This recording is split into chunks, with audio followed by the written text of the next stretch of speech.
ആ സിസ്റ്റർ എവിടെയായിരുന്നു? ഞാനിവിടെ ഉണ്ടായിരുന്നു, നിന്നെ കാണുന്നില്ലായിരുന്നല്ലോ. കുറച്ച് തിരക്കിലായിരുന്നു. തിരക്കൊക്കെ കഴിഞ്ഞോ?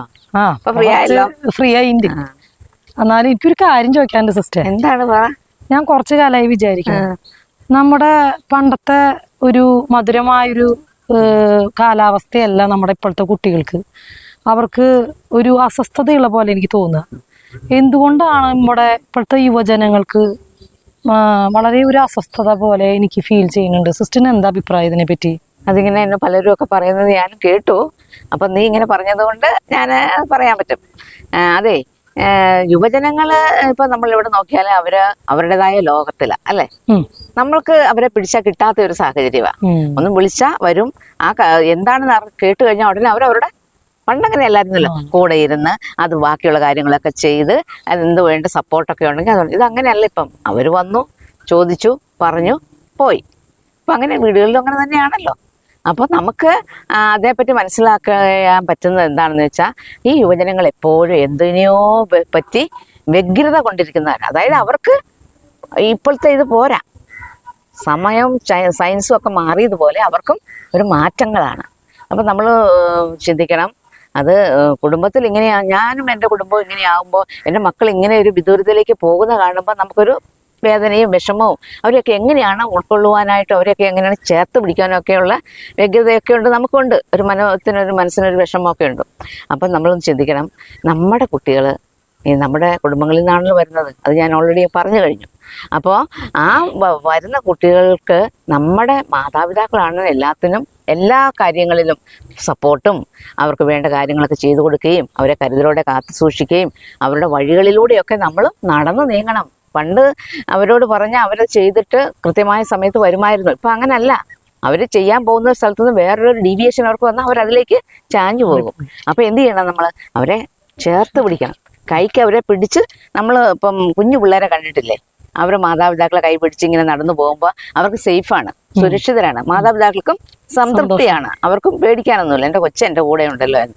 അതുപോലെ നമ്മളും അവരെ ചേർത്ത് പിടിക്കണം.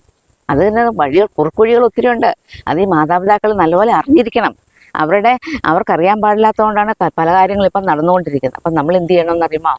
അവരുടെ കാര്യങ്ങളിലൊക്കെ നമ്മൾ ചെറിയ തോതിലൊക്കെ ഇടപെടണം. എങ്ങനെ?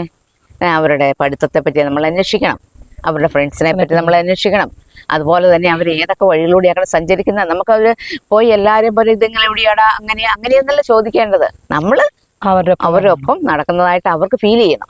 എൻ്റെ മാതാപിതാക്കൾ എൻ്റെ ഒപ്പം ഉണ്ട്, അതുകൊണ്ട് എനിക്കൊന്നും ചെയ്യാൻ, അതിന് കഴിഞ്ഞൊന്നും ചെയ്യാൻ പറ്റൂല എന്നുള്ളൊരു ബോധ്യം അവർക്കുണ്ടാണ്. അപ്പം അവിടെ നമ്മൾ അവരെ ചേർത്ത് പിടിക്കുന്ന അതാണ്. അതിലൂടെ നമുക്ക് അവരെ എന്ത് ചെയ്യാം? നല്ലൊരു വ്യക്തിത്വത്തിന്റെ ഉടമയാക്കി മാറ്റാൻ. അപ്പം നമുക്ക് വിഷമിക്കേണ്ട കാര്യമുണ്ടോ? അയ്യോ, എൻ്റെ കൊച്ചിനി എപ്പോഴും ഏത് സമയത്ത് കയറി വരും, അവർ ഏത് സമയത്ത് വന്നാലും അവർ തെറ്റായ വഴിയിലൂടെ പോകുകയില്ല എന്നുള്ളൊരു ബോധ്യം നമുക്ക്. അതുപോലെ തന്നെ ആ മക്കൾക്കും ഉണ്ടാകും. എൻ്റെ മാതാപിതാക്കളെ വിട്ട് ഞാനൊന്നും ചെയ്യൂല, അവരെ എനിക്ക് എല്ലാ കാര്യങ്ങളും ചെയ്തു തന്നിട്ടുണ്ട്. അപ്പം ഞാൻ അവരുടെ ആദർശങ്ങളാണ് ഉൾക്കൊള്ളേണ്ടത്. അപ്പൊ ഈ മാതാപിതാക്കളാണല്ലോ മക്കളുടെ വഴികാട്ടി, അല്ലേ? ഒരു ഇരുട്ടില് ഒരു ചെറിയ വെളിച്ചം കാണുമ്പോൾ സന്തോഷമല്ലേ എന്ന് പറഞ്ഞ പോലെ അവരുടെ ഇരുട്ടിനെ അകറ്റുന്ന വെളിച്ചങ്ങളാണ് മാതാപിതാക്കൾ.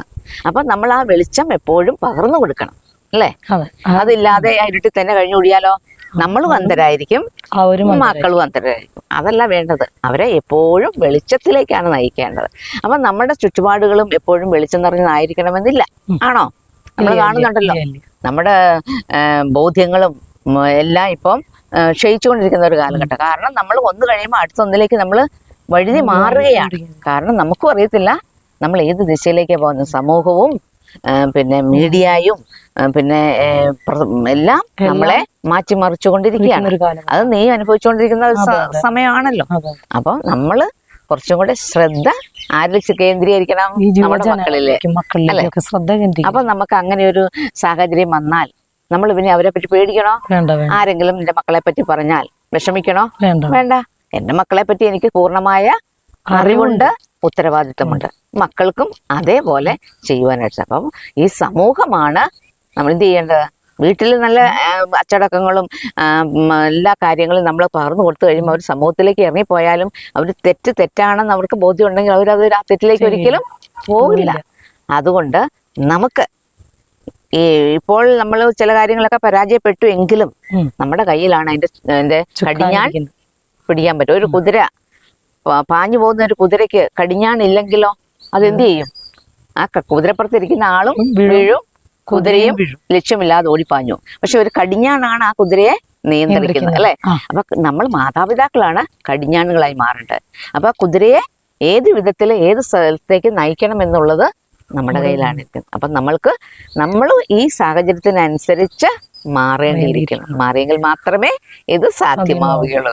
അപ്പൊ നമുക്ക് സാഹചര്യങ്ങളും പിന്നെ അനുഭവങ്ങളും ഒക്കെ നമ്മുടെ വെളിച്ചത്തിലേക്ക് നീക്കുന്ന ഒരു പാഠമായി, ഒരു അനുഭവമായി, ഒരു ഉത്തേജനമായി മാറട്ടെ എന്ന് ആശംസിക്കാം, അല്ലെ?